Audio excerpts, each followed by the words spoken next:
கலந்து கொள்வதில் நான் பெருமை அடைகிறேன். இந்த அருமை தாயை நான் ஏறக்குறைய 1966ஆம் வருடம் என்று எண்ணுகிறேன். அருமை தம்பி கருணாநிதி அவர்கள் ஒரு 20-30 பிள்ளைகளோடு வெள்ளூரிலிருந்து குடிகாட்டுக்கு படிக்க வந்த சமயத்தில் நான் 9ஆம் கிளாஸ் படித்து கொண்டிருந்தேன். அவர் 7ஆம் கிளாஸில் வந்து சேர்ந்தார். அவரை எல்லாருக்கும் பிடிக்கும். ஏனென்றால் மிக அமைதியான ஒரு நல்ல நண்பர். அண்ணா இந்த வார்த்தைக்கு மறு வார்த்தை பேசுவதில்லை. நாங்கள் அவரை அதிகமாக நேசித்தோம். ஏனென்றால் ஹாஸ்டல் வாழ்க்கையிலே அவருடைய பெட்டியிலே எப்போவும் இந்த அருமை தாய் ஒன்றுக்கும் குறைவில்லாதபடிக்கு எண்ணெய் ஆனாலும் சரி, சோப்பானாலும் சரி, தின்பண்டங்களானாலும் சரி நிறைத்து வைத்திருப்பார்கள். அது அருமை தம்பி கருணாநிதி எல்லாரும் தூங்குற மாத்திரம் நாங்கள் எங்களை எழுப்பேன்னா தின்பண்டங்கள் இருக்கிறது என்று நாங்கள் ருசித்து புசித்து சாப்பிடுவது மட்டுமல்ல, இந்த தாயை நாங்கள் அதிகமாக நேசித்தோம். வேலைக்கு வந்த மாத்திரத்திலும் அருமை தம்பி பவானி ஏரியாவிலே சித்தாறு என்ற ஒரு நல்ல பள்ளிக்கூடத்தில் தலைவராக இருக்கிற பொழுது நான் சித்தோட்டு பள்ளிக்கூடத்தில் தலைவராக இருந்தேன். அருகாமையில் உள்ள 5 பள்ளிக்கூடங்கள் இருந்தது. சங்ககிரி ஆனாலும் சரி, ஈரோடு ஆனாலும் சரி, திருச்செங்கோடு ஆனாலும் சரி, இந்த 5 பள்ளிக்கூடங்களில் எந்த ஒரு ப்ரோக்ராம் நடந்தாலும் நாங்கள் 5 பேரும் கலந்து கொள்வோம். அங்கே அவருக்கு திருமணமானது. நல்ல ஒரு குணசாலியான குணசீலியை அவர் தெரிந்து கொண்டு அங்கே திருமணம் வாழ்க்கை நடந்தது. அவருடைய தம்பி அனுமந்த் ஆனாலும் சரி, குமார் ஆனாலும் சரி, அருமை தங்கை ஆனாலும் சரி, எங்களுக்கு நல்ல மாணாக்கர்களாக இருப்பதற்கு ஆண்டவர் ஒரு கருணை செய்தார். இந்த குடும்ப வாழ்க்கையிலே அவர்கள் பவானியில் இருந்த காலகட்டங்களிலே அருமை தாய் எங்களுடைய வீட்டிற்கு அது இளைய குமாரத்தையோடு வருகிற பொழுது என்னுடைய மனைவி மிகவும் சந்தோஷப்படுவார்கள். அவர்களுக்கு பிரியமான ஒரு நல்ல ஒரு மாணவி. ஆகினால் இந்த குடும்பத்திலே எல்லா காரியங்களிலும் பங்கு கொள்வதற்கு எனக்கு ஒரு வாய்ப்பு கிடைத்தது. 2-3 மாதங்களுக்கு முன்பதாக குடும்பத்தில் நடந்த திருமண வாழ்க்கையிலே அவருடைய ஃபோட்டோவை நான் எடுப்பதற்கு மிகவும் ஆசைப்பட்டேன். ஏனென்றால் என்னுடைய மனைவிக்கு நடக்க முடியாது. ஆகையினால் பார்க்க வேண்டும் என்று சொன்ன மாத்திரத்திலே நான் எடுத்துக்கொண்டு காமித்த மாத்திரத்திலே மிகவும் சந்தோஷமான ஒரு காரியமாக இருந்தது. தம்பி, என்னுடைய எல்லா காரியத்திலும் நீங்கள் முன்னின்று செய்ய வேண்டும் என்று சொன்ன பொழுது எனக்கு மிகவும் சந்தோஷமாக இருந்தது. நாம் இந்த அருமை தாய் மரித்து விட்டார்கள் என்று நாம் துக்கப்பட வேண்டிய அவசியமில்லை. இப்பேற்பட்ட ஒரு நல்ல குணசாலியான ஒரு நல்ல மனப்பான்மை நிறைந்த எல்லாரையும் நேசிக்கக்கூடிய ஒரு தாயை உங்களுக்கு தாயாக, மாமியாராக, ஒரு குடும்ப தலைவியாக கிடைத்தது இது ஒரு பெரிய பாக்கியம் என்று நான் நினைவேன். எத்தனையோ பேருக்கு கிடைக்காத பாக்கியம் ஒரு அருமையான தாயை உங்கள் குடும்பத்தில் கொடுத்திருக்கிறார்கள். ஆகினால் நீங்கள் வாழ்நாள் முழுவதிலும் அந்த தாய் விட்டு சென்ற சொல்லி கொடுத்த அந்த நல்வழிகளை நீங்கள் பின்பற்றுவீர்கள் என்று நான் விசுவாசிக்கிறேன். இந்த குடும்பத்திலிருந்து அவர்கள் எவ்விதமான கஷ்டங்கள் துன்பங்களிலே உங்களை வளர்த்தார்கள் என்பதை நான் நன்றாக அறிவேன். அவர்கள் எல்லாரையும் நல்ல முறையிலே வளர்த்து சீராக சிறப்பாக மேன்மைப்படுத்தி வைத்திருக்கிறார்கள். அருமை தம்பி கருணாநிதி ஒரு பெரிய ஸ்தாபனத்திலே ஒரு பெரிய பொறுப்பு வரையிலும் வருவதற்கும் அவர்கள் காரணமாக இருந்தவர்கள் தாயினுடைய அன்பு. அது ஒரு நாளும் நாம் மறக்க முடியாது. இருப்பினும் இந்த அருமை தாயினுடைய நாம் துக்கப்படாதபடி ஆண்டவரை நாம் என்ன செய்வோம்? ஆண்டவர் எனக்கு கொடுத்த நன்மைகளை நினைத்து நாம் என்ன செய்ய வேண்டும் என்றால் ஆண்டவரை ஸ்தோத்திரிக்க வேண்டும். வேதத்தில் தாவீது பக்தன் சொல்லுகிற பொழுது சொல்லுகிறான், கர்த்தருடைய பரிசுத்தவான்களுடைய மரணம் அவருடைய பார்வைக்கு மிக அருமையாக இருக்கிறது என்று. ஏனென்றால் 127ஆம் சங்கீதத்திலே சொல்லுகிற பொழுது 3ஆம் வசனத்திலே சொல்லுகிறார், கர்த்தர் யாரை விரும்புகிறாரோ, யாரை நேசிக்கிறார்களோ அவருக்கு நித்திரையை கொடுக்கிறார் என்பதாக சொல்லுகிறார். நித்திரையை அடைந்தவர்கள் ஒன்றும் அறியார்கள். அவ்விதமாகவே ஆண்டவர் அவரை கர்த்தருக்குள் நித்திரை அடைவதற்காக என்ன செய்கிறார்கள் என்றால் அவர்களுக்கு ஒரு நல்ல நித்திரை அளித்திருக்கிறார். கர்த்தருக்கு பிரியமான ஒரு குடும்பம் இருந்தது பெத்தானியா என்ற ஊரிலே. அங்கே மார்த்தார் மரியாளுக்கு மிகவும் பிரியமான ஒரு சகோதரன் லாசரஸ் என்ற ஒரு சகோதரன் இருந்தான். அவனை ஆண்டவர் அதிகமாக நேசித்தார். ஆண்டவருடைய ஊழிய பாதையிலே அவர்கள் சுற்றி திரிந்து அலைந்து திரிந்த காலகட்டங்களிலே அவர் பெத்தானியா ஊருக்கு சென்றார். அங்கே அவருக்கு அடைக்கலமும் கிடைத்தது, ஆகாரமும் கிடைத்தது. ஆகினால் மிகவும் அன்பாய் அந்த குடும்பத்தை நேசித்தார். காலங்கள் வந்த பொழுது லாசர் மரித்து போனான். 4 நாள் ஆயும் ஆண்டவர் அந்த பக்கம் வரவில்லை. எல்லாரும் துக்கத்தோடு இருந்தார்கள். ஆண்டவர் அறிந்து அந்த மாத்திரத்தில் வந்த பொழுது சொன்னார்கள், 4 நாள் ஆயிட்டே நாட்டம் அடிக்குமே என்று ஒரு பெரிய வார்த்தை சொன்னார்கள். ஆண்டவர் அவளை பார்த்து, மார்த்தாளே ஏன் கலங்குகிறாய் என்று சொன்னார். மார்த்தாள், ஆண்டவரே நீர் மட்டும் எங்களோடு இருந்திருந்தால் என்னுடைய சகோதரன் மரித்திருக்க மாட்டான் என்று சொன்னார். அவன் நீண்ட நித்திரையில் இருக்கிறான். அவன் என்ன செய்வான், அழைக்கிற மாத்திரத்திலே அவன் எழும்புவான் என்ற ஒரு பெரிய நற்செய்தியை அவர்களுக்கு கொடுத்தார். ஆகினால் கல்லறையில் சென்று லாசரே லாசரே லாசரே என்று அழைத்த மாத்திரத்திலே லாசர் உயிர்த்தெழுந்து வந்தான் என்பதாக வேதம் சொல்லுகிறது. ஆனால் மரிப்பது விருப்பமில்லாத ஒரு காரியம். மரணம் சந்திப்பது யாரையும் எப்பொழுது சந்திக்கிறது நாம் அறிய முடியாது. 1 சாமுவேலின் புஸ்தகம் 20ஆம் அதிகாரம் 3ஆம் வசனத்திலே பார்க்கிற பொழுது மரணம் நம்முடைய பார்வைக்கு எல்லாருக்கும் ஒரு அடி முன்பதாக இருக்கிறது என்று பார்க்கிறோம்.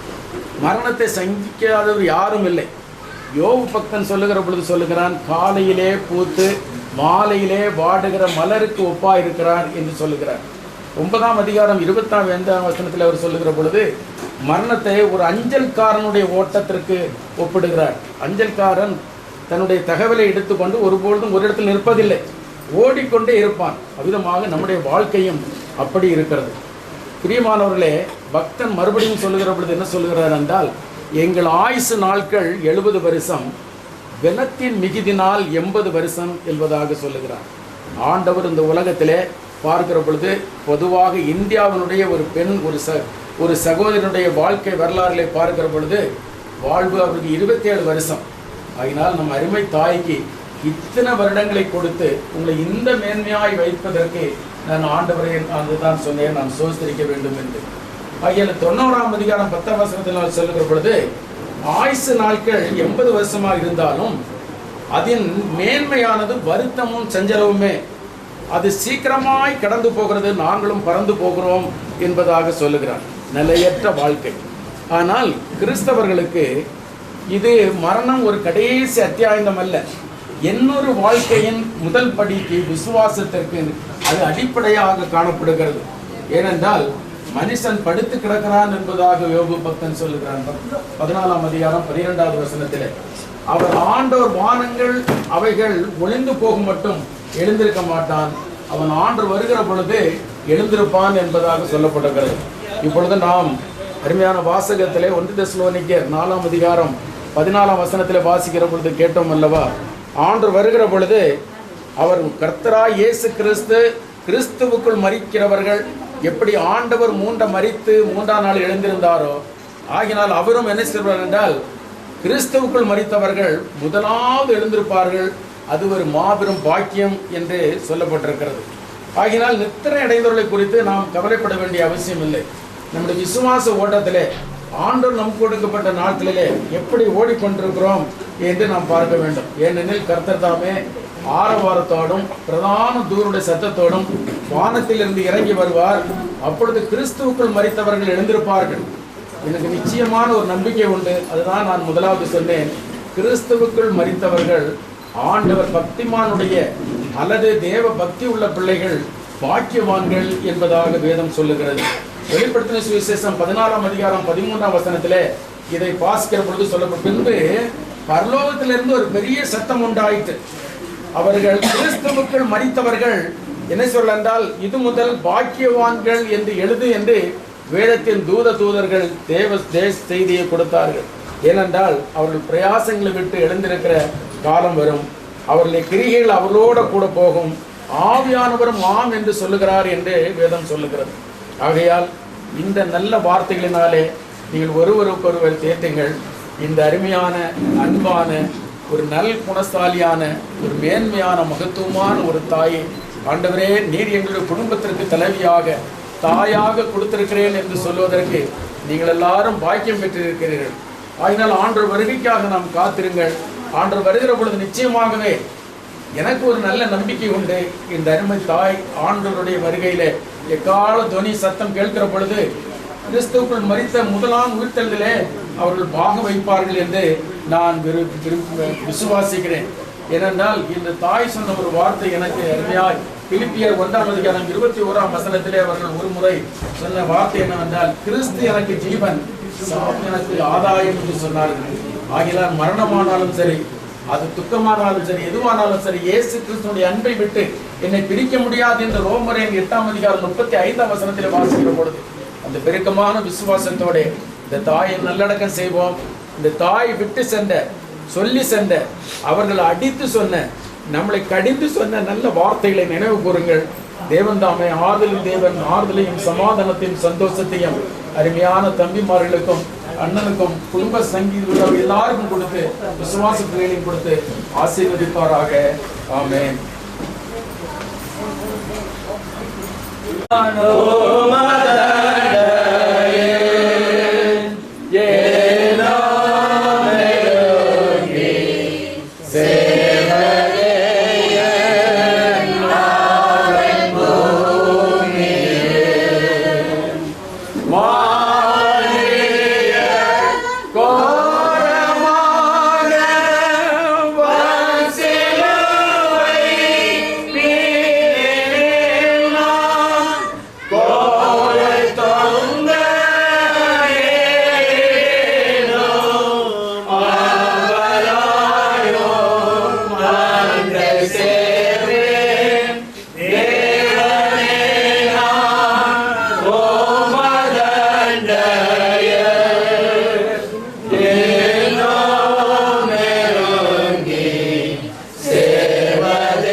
தலை வணங்குவோம். போதகர் புஷ்பராஜ் ஐயா அவர்கள் எங்களை ஜெபத்தில் வழிநடத்துவார். எங்கள் கண்மலையும் ஜீவம் ஊற்றுமாகிய பரிசுத்தம் உள்ள பரம்பிதாவே, இந்த மத்தியான வேலைக்காக உமக்கு நன்றி தெரிவிக்கிறோம். இந்த வேலை ஆண்டவரே, ஒரு சமயம் எங்கள் அனைவரையும் துக்கத்திற்குள் அழுத்தி கொண்டு சென்றிருந்தாலும் நாங்கள் ஆண்டவராகிய இயேசு கிறிஸ்துடைய கல்வாரி சிலுவையை சிந்தித்து பார்க்க எங்களுக்கு ஒரு தருணத்தை கொடுத்திருக்கிறீர்கள். ஸ்தோத்திரம் கர்த்தாவே. இப்பொழுது வாசிக்கப்பட்ட வேத வசனங்களையும் கேட்கப்பட்ட சத்தியத்தையும் பாடப்பட்ட பாடலையும் நீர் அறியக்கூடிய கடவுளாக இருக்கிறீர். ஆண்டவரே, நீர் மகா கிருபை நிறைந்த கடவுள். ஆண்டவரே, ஆதியில மனுஷனை நீர் உண்டாக்கும் போது அவர்கள் துக்கப்பட வேண்டும், மரணத்தை சந்திக்க வேண்டும் என்ற எண்ணம் நமக்கு இருந்தது கிடையாது. ஆனால் பாவத்தின் சம்பளமாக மரணம் இந்த உலகத்திற்கு வந்தது. ஆண்டவரே, அதன் மித்தமாக வானத்தின் கீழ் வாழுகிற அனைத்து இன கோத்திர ஜனங்களும் இந்த மரணத்தை சந்திப்பதை நாங்கள் பார்க்கிறோம். அவைகள் எல்லாவற்றுக்கும் மேலாக ஆண்டவரே, மீதமான திருச்சபையின் சத்தியத்தை அறிந்து மரணத்திற்கு பிறகு ஒரு ஜீவம் உண்டு என்பதை உணரவும், ஆண்டவராகிய இயேசு கிறிஸ்து 2ஆம் முறை வருகக்கூடிய கடவுள் என்பதை அறியவும், ஆண்டவர் வருகிற வேளையில் நீதிமான்கள் உயிர்த்தெழுந்து கொள்வார்கள் என்ற சத்தியத்தையும் ஆண்டவரை அறிந்த இந்த அருமையான தாயாருக்காக உமக்கு ஸ்தோத்திரத்தை எடுக்கிறோம். நீர் அதிகமாக நேசித்து நிமித்தமாக இவரை அழைத்தீர். அந்த அழைப்புக்கு பாத்திரவானாக அவரை நடத்தினீர். அவரை மாத்திரமல்ல, அவரை சார்ந்த பிள்ளைகளையும் இனபந்து குடும்பத்தையும் ஆண்டவருடைய 2ஆம் வருகை உண்டு, நியாய தீர்ப்பு உண்டு, நாம் மரித்தாலும் உயிர்த்தெழுந்து கொள்ளுவோம் என்ற சத்தியம் அவருக்கு தெரிந்ததற்காக உமக்கு நன்றி தெரிவிக்கிறோம். ஆண்டவர் இப்பொழுதும் சுவாமி விசேஷமாக ஆண்டவரை துக்கத்தில் ஆழ்ந்திருக்கும் அவருடைய இனபந்து குடும்பங்களை ஆசீர்வதித்து வேத வசனத்தின் மித்தமாக அவர்களை தேற்றிக் கொண்டு பலப்படுத்திக் கொள்ள கிருபை செய்யும். கர்த்தருக்குள் கொடுக்கப்பட்ட ஆயுசு நாட்களுக்காக உமக்கு நன்றியை தெரிவிக்கிறேன். அருமையான குடும்பத்தை நீர் கொடுத்து இந்த குடும்பத்தில் ஆண்டவரை உம்முடைய மாபெரும் தொண்டை செய்யக்கூடிய பாக்கியத்தை அவருடைய பிள்ளைகளுக்கு கொடுத்து உம்முடைய ஊழியத்தை செய்த நாட்களுக்காகவும் செய்வதற்காக உமக்கு நன்றியை தெரிவிக்கிறேன் சுவாமி. இந்த வேளையில் சுவாமி விசேஷமாக இவர் உயிர்த்தெழுந்து கொள்வார் என்ற விசுவாசத்தோடு நம்பிக்கையோடு நாங்கள் அனைவரும் ஒன்று சேர்ந்து கல்வாரி தோட்டத்திற்கு கொண்டு போய் அவரை ஆண்டவரே மண்ணுக்கு மண்ணாக ஒப்பு கொடுக்கும் போது நீர் ஏற்றுக்கொண்டு நீர் கோடான கோடி தேவதூதர்களோடு பெரிய எக்கால சத்தத்தோடு வானத்திற்கு இறங்கி வரும்போது இவருடைய கல்லறை திறக்கத்தக்கதாகவும் பரலோகத்தில் சேரக்கூடிய கிருபையை கட்டளிடும்படி கேட்கிறோம். மிதமான அனைத்து காரியங்களையும் ஆண்டவரை நீர் வாய்க்கு செய்து கொடுத்துள்ளோம் சுவாமி. விட்டு போக இவருடைய குடும்ப இன ஜனங்களுக்கு சுவாமி சமாதானத்தையும் சந்தோஷத்தையும் நீர் கட்டளிடும். கர்த்தர் கொடுத்தார், கர்த்தர் எடுத்தார், அவருடைய நாமத்திற்கு தோத்திரம் என்று சொல்லி இவர்கள் வாழ்கிற வாழ்க்கை கர்த்தருக்கு பரிசுத்தம் உள்ளதாக இருக்க இருக்கிறது செய்யும். கனம், மகிழ்மை, துதி எல்லாவற்றையும் நீர் எடுத்துக்கொண்டு இந்த வேளையில் எங்களை ஆசீர்வதித்து மிதமான காரியத்தை நன்மைக்கு ஏதுவாக நடத்தி கொடுக்கும்படி ஆண்டவராகிய இயேசு கிறிஸ்து நாமத்தில் ஜெபிக்கிற பிதாவே. கர்த்தராகிய இயேசு கிறிஸ்துடைய கிருபையும் பிதா குமாரன் பரிசுத்த ஆவியினுடைய அந்யோன்ய ஐக்கியமும் தேவ சமாதானமும் தேவ ஆசீர்வாதமும் இந்த குடும்பத்தை சேர்ந்த அனைவரோடு நலித்திருக்கும்படி கேட்கிற பிதாவே.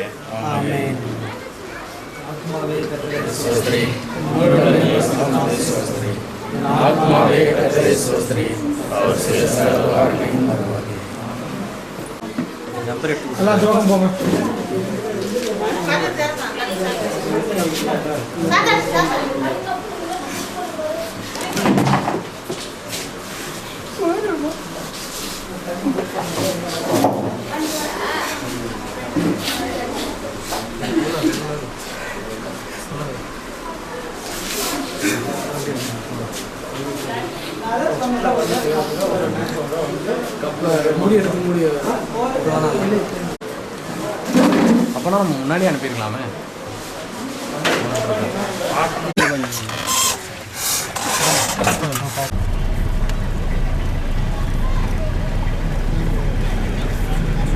எத்தனை பர்சன்ட்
Thank you.